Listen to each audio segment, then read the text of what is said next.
4 years ago, as a candidate for the Democratic nomination, President Biden promised his base functionally open borders.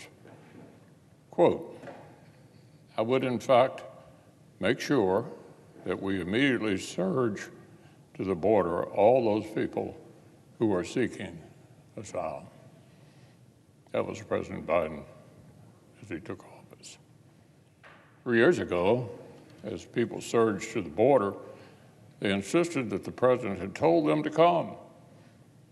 And by his actions, we know they were exactly right. The Biden administration invited a crisis at our southwest border. In the tradition of Washington Democrats dating back decades, they chose an issue over its solution. And then they made it worse. The President of the United States threw out essential border security tools like Remain in Mexico, froze new funds for common sense measures like border wall construction, and abandoned the brave men and women of CBP and ICE to clean up the mess. President Biden's border crisis has upended the life in communities across America. Flows of deadly fentanyl have snuffed out precious lives in states like Kentucky. Catch and release has confronted even the bluest so-called sanctuary cities with the harsh realities of unchecked illegal immigration.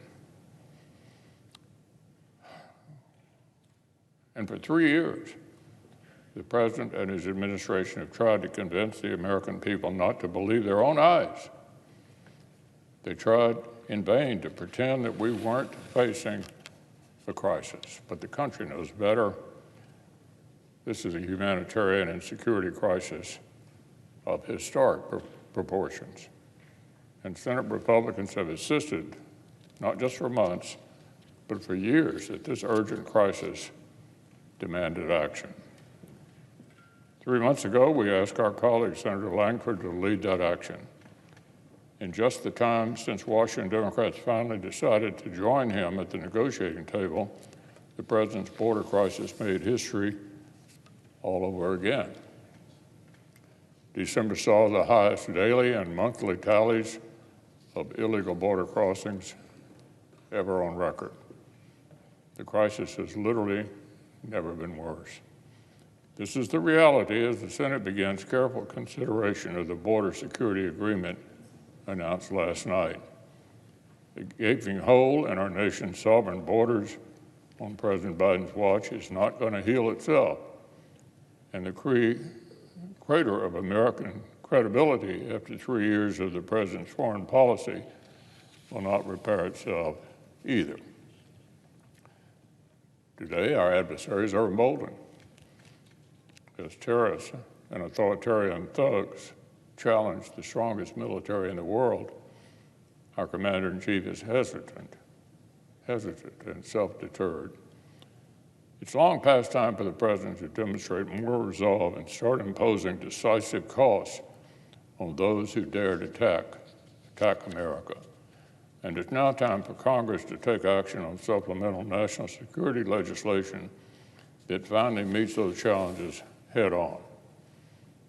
I've spoken at length for months about the urgent need to invest in American hard power, stand with our allies, and start showing our adversaries that the world's foremost superpower intends to start acting like one again.